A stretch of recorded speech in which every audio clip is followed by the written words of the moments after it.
Selamat malam rekan-rekan semua. Pada beberapa video ke depan, saya akan mendemokan aplikasi audit manajemen sistem yang telah kami susun. Audit manajemen sistem secara umum tersusun atas modul-modul sebagai berikut. Yang pertama, audit reguler, kemudian audit tematik atau audit lainnya, kemudian audit investigasi, audit eksternal, dan beberapa modul penunjang lainnya, seperti konsultasi serta pelatihan. Audit reguler dan audit tematik adalah audit yang direncanakan atau PKPT, yaitu program kerja audit tahunan. Sedangkan audit investigasi adalah audit non-PKPT atau audit yang tidak direncanakan. Ada juga yang menyebutnya dengan sebutan audit ad hoc atau audit spesial. Yang membedakan antara audit reguler dan audit tematik hanya pada objek auditnya saja. Jika audit reguler, objek auditnya atau auditinya adalah struktur organisasi.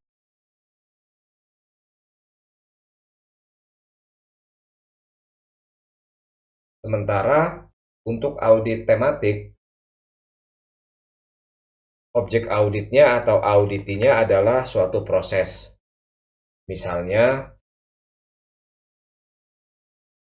collection, pengadaan barang dan jasa, kas kecil, atau pengembangan aplikasi. Pada proses-proses di atas, melibatkan beberapa departemen. Misalnya pada proses collection ini, melibatkan unit kerja kantor cabang. Atau misalnya, kita akan melakukan audit pengembangan aplikasi SDM.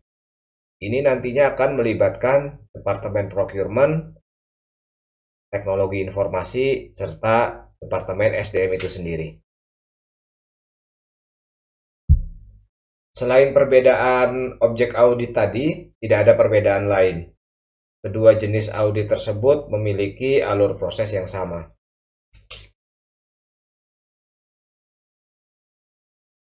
Kita mulai dengan audit reguler. Pada proses audit reguler dimulai dengan menyusun rencana kerja audit tahunan atau RKT atau audit plan. Audit plan kita susun pada tahun -1 dari pelaksanaan audit. Misalnya, kita membuat perencanaan di tahun 2025 untuk pelaksanaan audit tahun 2026.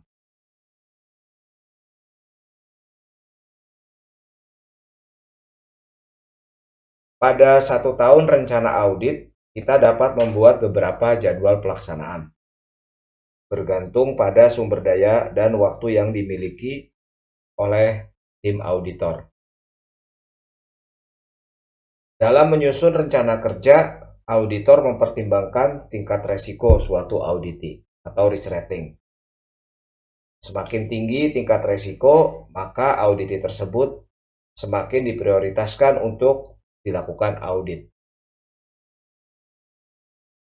Nilai tingkat resiko auditi diperoleh dari hasil proses manajemen resiko di aplikasi manajemen resiko. Setelah membuat rencana kerja audit,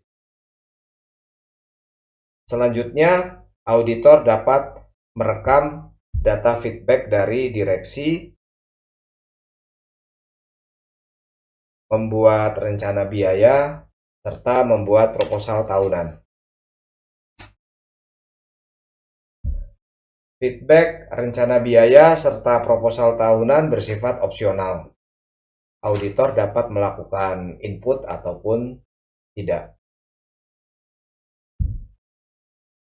Pada menu jadwal kegiatan atau RKAT, data-data yang diinput adalah pertama jenis audit, kemudian objek auditnya apa, risk ratingnya, kemudian estimasi waktu pelaksanaan, bisa dalam satuan minggu atau bulan, kemudian kita menginputkan main days, anggaran, serta tim auditor.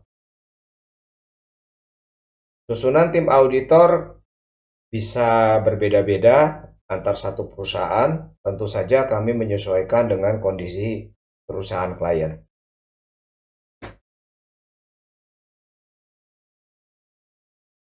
Berikut adalah contoh laporan dari rencana kerja audit tahunan.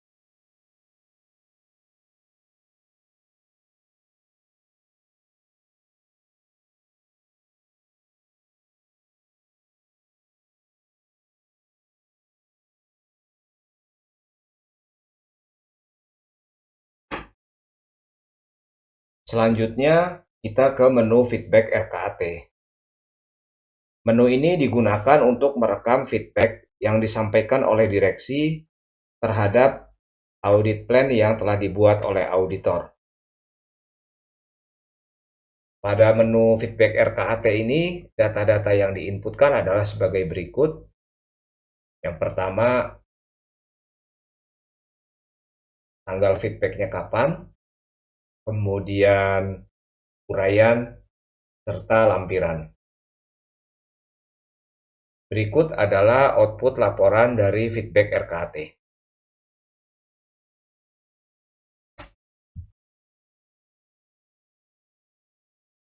Selanjutnya kita ke menu rencana biaya. Menu ini digunakan untuk menyusun rencana biaya pelaksanaan audit dalam 1 tahun. Jadi bukan biaya per pelaksanaan. Data yang diinputkan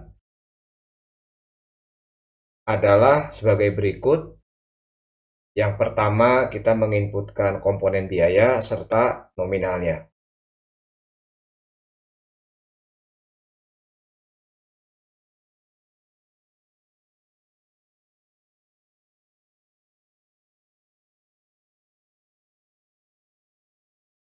Berikut adalah output laporan dari rencana biaya.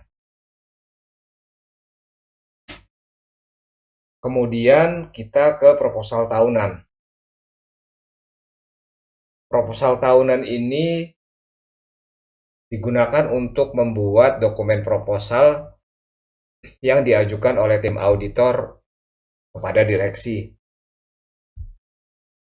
Data yang diinputkan pada menu proposal tahunan ini adalah beberapa redaksional, kemudian jadwal pelaksanaan yang diambil dari menu RKAT, serta rencana biaya.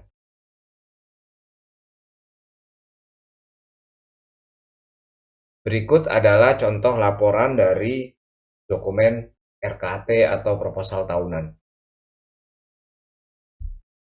Setelah kita membuat jadwal kegiatan, selanjutnya kita membuat surat penugasan. Data yang diinputkan pada pembuatan surat penugasan ini adalah sebagai berikut. Kita menentukan nomor surat, tanggal surat, kemudian kepada, dari, tembusan, tanggal pelaksanaan, kemudian kita menentukan proses utama dan proses lainnya, serta beberapa redaksional. Jika pada RKAT kita menentukan perkiraan jadwal dalam satuan minggu atau bulan, maka pada surat penugasan kita menentukan jadwal pelaksanaan dalam satuan tanggal.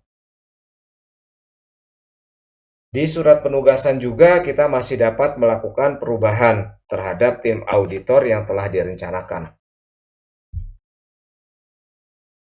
Berikut adalah output laporan dari menu surat penugasan. Setelah membuat surat tugas, selanjutnya auditor menyusun program audit atau dokumen perencanaan audit atau audit chapter. Pada menu program audit, data yang diinputkan adalah nomor program audit, tanggal program audit, kemudian beberapa redaksional, dan yang utama adalah di sini kita menentukan langkah kerja setiap auditor yang telah ditentukan di surat penugasan. Langkah kerja ini diambil dari data master langkah kerja.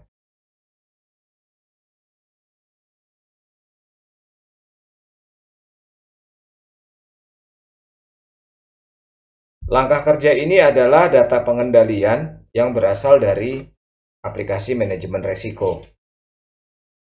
Karena tugas auditor salah satunya adalah menguji efektivitas pengendalian. Langkah kerja yang dilakukan oleh auditor dikelompokkan berdasarkan proses. Berikut adalah output laporan dari program audit.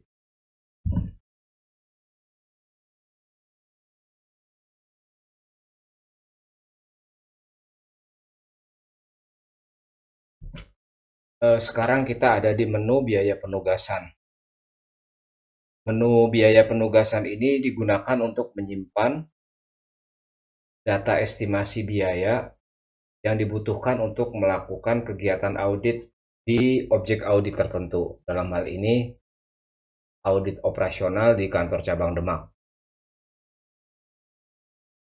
Pada biaya penugasan, data yang diinput adalah sebagai berikut. Yang pertama, kita menginputkan komponen, kemudian nominalnya.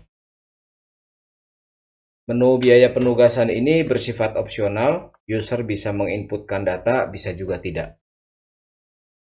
Baik, selanjutnya kita ke menu undangan opening. Menu ini berfungsi menerbitkan dan mengirimkan undangan opening meeting kepada auditee. Pada menu undangan opening, data yang diinputkan adalah nomor undangan, tanggal undangan, dari, kemudian tembusan, tanggal rapat, waktu rapat, perihal, acaranya apa, tempatnya di mana, serta beberapa redaksional. Ada juga link meeting jika dibutuhkan.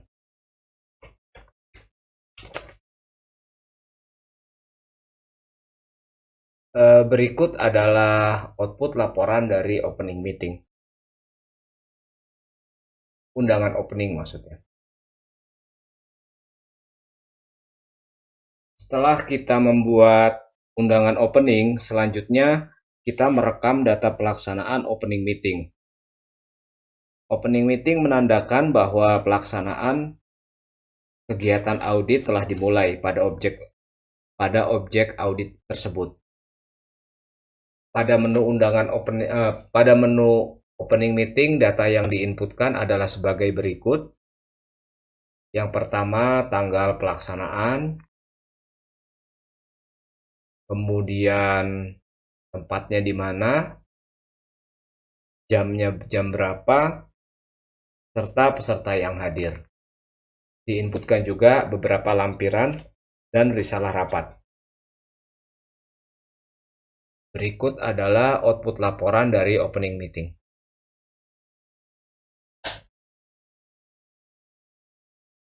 Setelah dilaksanakannya opening meeting, auditor dapat melakukan permintaan dokumen kepada auditee.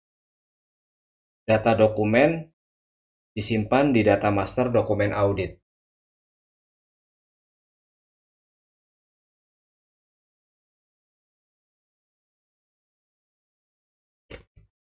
Namun demikian, auditor juga bisa menambahkan dokumen pada menu ini, tetapi tidak tersimpan di data master. Data yang diinput di menu ini adalah pertama nomor nota, kemudian tanggal nota, serta daftar dokumen yang diminta ke auditee. Berikut adalah output laporan dari permintaan dokumen.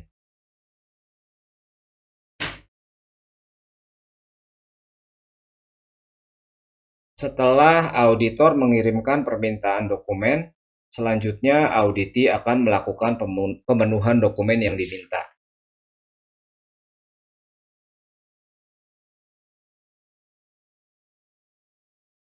Auditi dapat mengupload dokumen ke aplikasi atau menyematkan link Google Drive, atau kalau dokumennya tidak tersedia, bisa dinyatakan tidak tersedia dengan menambahkan keterangan.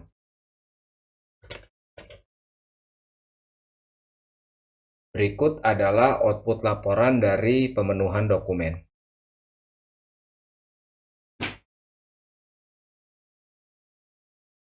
Selanjutnya kita ke menu kertas kerja.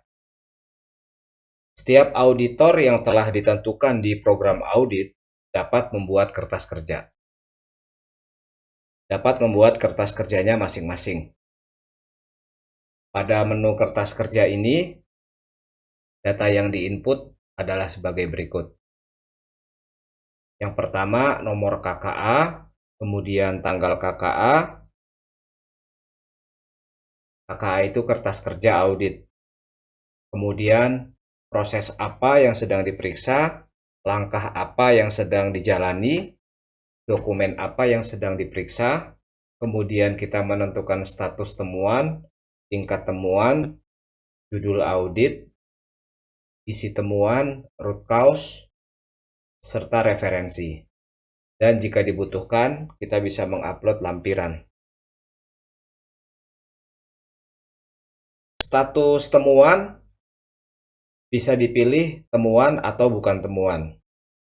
Jika status temuan, maka dia memiliki tingkat temuan yang datanya disimpan di data master.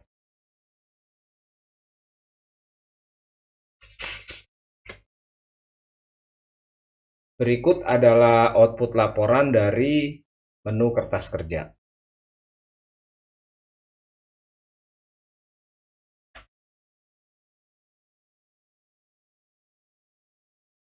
Setelah tim auditor membuat kertas kerja, selanjutnya ketua tim akan melakukan review terhadap kertas kerja yang dibuat oleh auditor.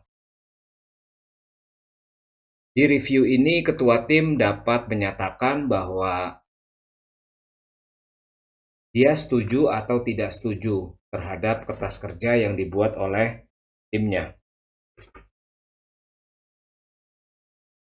Jika ketua tim sudah menyetujui kertas kerja, maka selanjutnya akan ditanggapi oleh auditi. Namun, jika ketua tim tidak menyetujui, maka auditor harus melakukan perbaikan terhadap kertas kerja tersebut.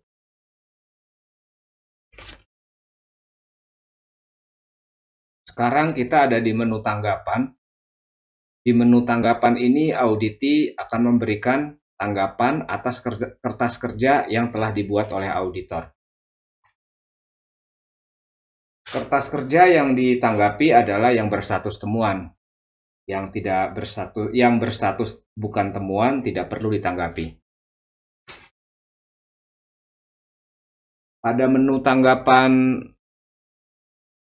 kertas kerja ini, data yang diinputkan adalah status tanggapan. Auditi bisa menyatakan sependapat atau tidak sependapat terhadap kertas kerja auditor. Kemudian uraian dari tanggapan tersebut, dan jika dibutuhkan bisa mengupload lampiran.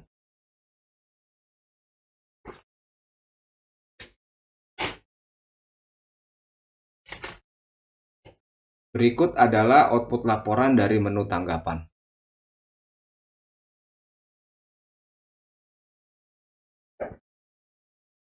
Setelah dari menu tanggapan, tahap selanjutnya adalah menu opini dan rekomendasi, atau kalau di sini terteranya lembar konfirmasi. Pada prinsipnya kami mengikuti nomenklatur yang ada di klien. Pada menu opini dan rekomendasi ini, auditor akan memberikan review. terhadap tanggapan yang sudah diberikan oleh auditi. Jika auditor setuju dengan sanggahan auditi, maka temuan akan di take down atau menjadi bukan temuan. Namun jika sebaliknya, auditor tidak setuju terhadap sanggahan auditi, maka tetap menjadi temuan. Kemudian auditor memberikan uraian terhadap reviewnya, dan juga auditor menentukan apakah temuan ini akan ditindaklanjuti ke audit investigasi atau tidak, dan memberikan alasannya. Selain itu, auditor juga memberikan rekomendasi terhadap temuan yang sudah ditentukan. Satu temuan bisa beberapa rekomendasi. Saya kembali ke audit investigasi. Jika dilanjutkan ke audit investigasi, maka data akan turun ke modul audit investigasi sebagai bukti permulaan. Namun, data turun setelah laporan hasil audit telah selesai dibuat.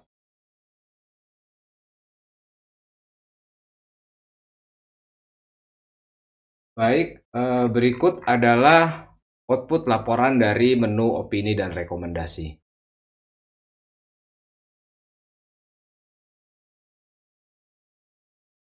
Selanjutnya, auditi akan membuat komitmen terhadap rekomendasi yang sudah ditentukan oleh auditor pada menu opini dan rekomendasi. Komitmen yang dibuat terdiri dari perbaikan dan pencegahan, dan masing-masing memiliki batas waktu. Setiap rekomendasi dapat memiliki beberapa komitmen perbaikan dan pencegahan.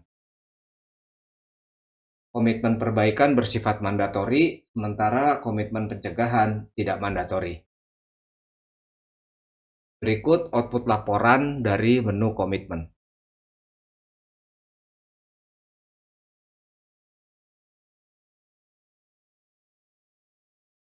Setelah auditi membuat komitmen perbaikan dan pencegahan, selanjutnya akan dilakukan closing meeting yang terdiri dari pengiriman undangan serta pelaksanaan closing meeting.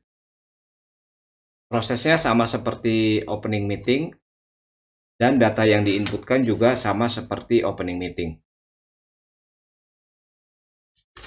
Jika closing meeting sudah dilakukan, maka auditor sudah tidak bisa lagi membuat kertas kerja. Berikut adalah output laporan dari closing meeting.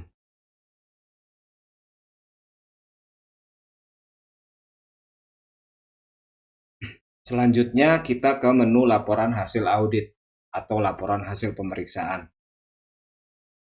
Pada menu LHA atau LHP, data-data yang diinputkan adalah sebagai berikut. Kita menginputkan nomor LHA, tanggal LHA, kemudian kepada, tembusan, serta beberapa redaksional. Untuk item temuan, datanya diambil dari menu opini dan rekomendasi yang sudah kita create sebelumnya.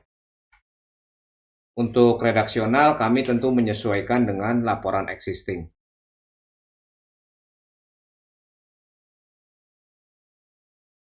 Berikut adalah output laporan dari LHA atau LHP.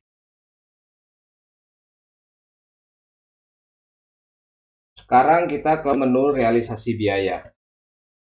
Menu ini digunakan untuk merekam data realisasi biaya pelaksanaan audit pada objek audit tertentu. Sama seperti biaya penugasan, data yang diinputkan adalah komponen biaya serta nominal. Menu ini bersifat opsional, auditor bisa input, bisa juga tidak. Berikut adalah output laporan dari realisasi biaya.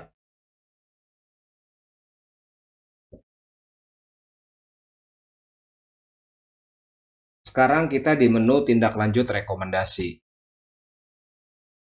Menu tindak lanjut rekomendasi ini digunakan oleh auditi untuk merekam data tindak lanjut yang dilakukan oleh auditi atas komitmen yang sebelumnya dibuat.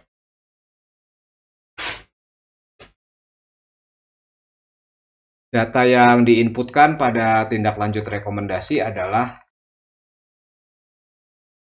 tanggal penyelesaiannya kapan, statusnya apa, kemudian uraian tindak lanjut, serta lampiran sebagai evidence. Opsi status tindak lanjut terdiri dari 3, yaitu sudah selesai, belum selesai, dan sulit tindak lanjut. Jika sudah selesai, maka prosentase progres 100%. Jika belum selesai, maka status progres 1-99%. Sedangkan jika sulit tindak lanjut, maka prosentase progres adalah 0%, tapi auditi tidak punya PR. Berikut adalah output laporan dari tindak lanjut rekomendasi. Setelah auditi melakukan tindak lanjut atas rekomendasi auditor, selanjutnya auditor akan melakukan review pada menu review tindak lanjut. Di menu ini, auditor akan menginputkan data sebagai berikut. Yang pertama, status review. Auditor bisa menerima atau menolak hasil tindak lanjut yang dilakukan oleh auditi. Jika ditolak, maka data kembali ke menu tindak lanjut rekomendasi, dan auditi harus memperbaiki data tindak lanjut.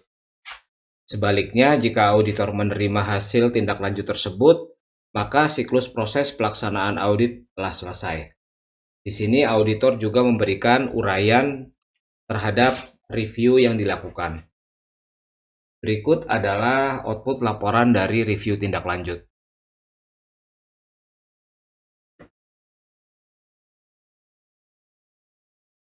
Selanjutnya kita ke modul survei. Modul survei ini digunakan untuk melakukan penilaian oleh auditi kepada auditor per jadwal kegiatan. Tahapannya adalah pertama, auditor menentukan responden survei dan mengirimkan sejumlah pernyataan survei yang harus dijawab oleh auditi. Ini responden, ini adalah pernyataan. Kemudian auditi selanjutnya akan menjawab pernyataan tersebut dengan pilihan skala 1 sampai dengan 5. Selanjutnya hasil jawaban auditi dapat dilihat di menu hasil survei.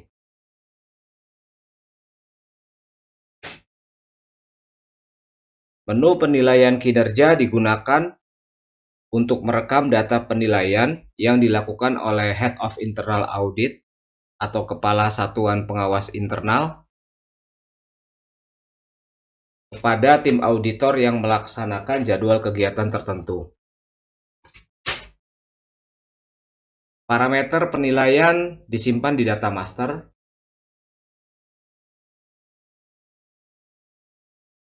Penilaian berupa opsi skala 1 sampai dengan 5.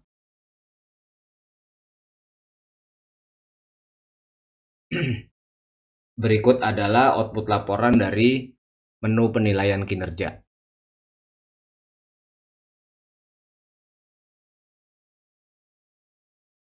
Selanjutnya kita ke modul audit investigasi.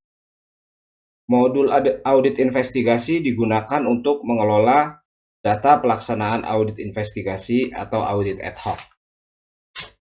Prosesnya dimulai dari bukti permulaan, kemudian penerbitan surat tugas investigasi, dan kemudian pelaksanaan pemeriksaan. Baik, kita mulai dari bukti permulaan. Sumber data bukti permulaan ada 4, yaitu input manual, kemudian temuan audit reguler, temuan audit tematik, serta pelaporan whistleblowing system. Bukti permulaan diinput manual jika direksi mendapatkan pengaduan baik lisan, email, WhatsApp, atau telepon.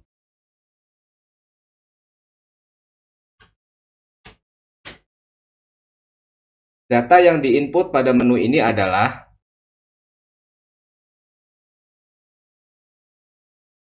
periode, objek atau proses, kemudian nomor bukti permulaan, tanggal bukti permulaan, jenis bukti permulaan, uraian, serta lampiran.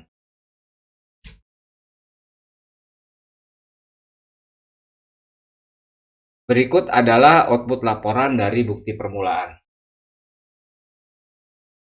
Selanjutnya, kita akan menerbitkan surat tugas investigasi. Sama seperti halnya surat tugas audit reguler ataupun audit tematik, data yang diinputkan adalah sebagai berikut. Pertama, nomor surat tugas, tanggal pelaksanaan, proses dan proses lainnya, dari kepada tembusan, anggaran biaya, perihal, serta beberapa redaksional, dan juga tim auditor. Berikut adalah output dari surat tugas investigasi.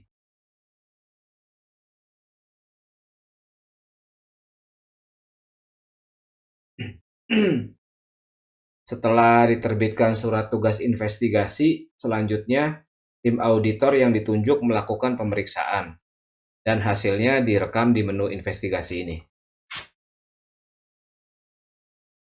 Pada menu investigasi ini, data yang diinputkan adalah sebagai berikut.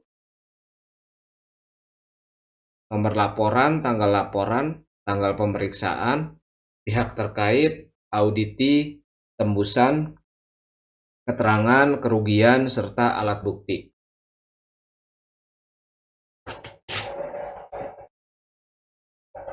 Berikut adalah output laporan dari menu investigasi.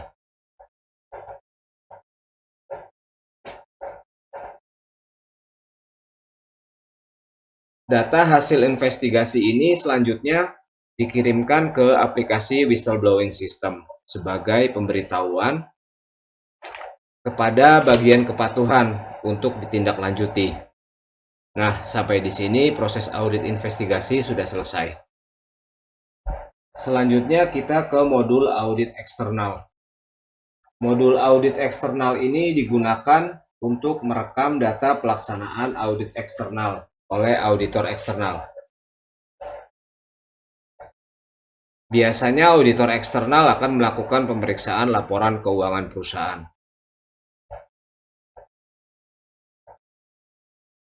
Adapun data-data yang diinput pada register audit eksternal adalah sebagai berikut. Nomor LHA, tanggal LHA, kemudian instansi pemeriksa, tahun pemeriksaan, ringkasan temuan, batas waktu, unit kerja yang bertanggung jawab melakukan follow up, komitmen perbaikan, serta lampiran.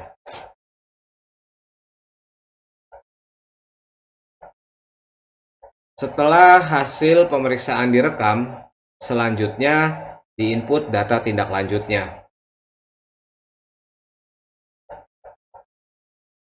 Pada menu tindak lanjut audit eksternal, data yang diinput adalah sebagai berikut. Tanggal penyelesaian, kemudian status penyelesaian, serta lampiran penyelesaian. Modul konsultasi terdiri dari 3 menu, yaitu form konsultasi, pelaksanaan, serta tanya jawab. Pada form konsultasi, data yang diinputkan adalah sebagai berikut. Pertama, objek audit, kemudian tanggal konsultasi, peminta konsultasi, jenis konsultasi, pemberi konsultasi, jenis undangan, serta detail permasalahan. Setelah kita menginputkan form konsultasi sebagai data perencanaan, selanjutnya kita melakukan input pelaksanaannya. Data yang diinputkan adalah sebagai berikut. Tanggal pelaksanaan, uraian, serta lampiran. Sedangkan di menu tanya jawab, kita merekam data pertanyaan dan jawaban yang disampaikan pada saat pelaksanaan konsultasi. Selanjutnya kita ke modul pelatihan auditor. Modul ini digunakan untuk mengelola data pelatihan auditor. Menu-menu yang menyusunnya terdiri dari perencanaan, kemudian realisasi, serta sertifikat. Pada menu perencanaan, data yang diinput adalah periode, nama auditor, uraian, lampiran, serta detail perencanaan. Di detail perencanaan, kita merekam data nama pelatihannya apa, lembaga pelatihan, jenis pelatihan, tanggal, dan biaya. Setelah kita melakukan perencanaan pelatihan terhadap seseorang auditor, maka selanjutnya kita menginputkan realisasinya. Apakah data yang sudah kita rencanakan itu terrealisasi. Sedangkan menu sertifikat digunakan untuk merekam data sertifikat hasil dari pelatihan tersebut. Modul rapat umum digunakan untuk menyimpan data pelaksanaan rapat di luar opening meeting dan closing meeting. Modul rapat ini terdiri dari 2 menu, undangan serta risalah. Berikut adalah output laporan dari modul rapat.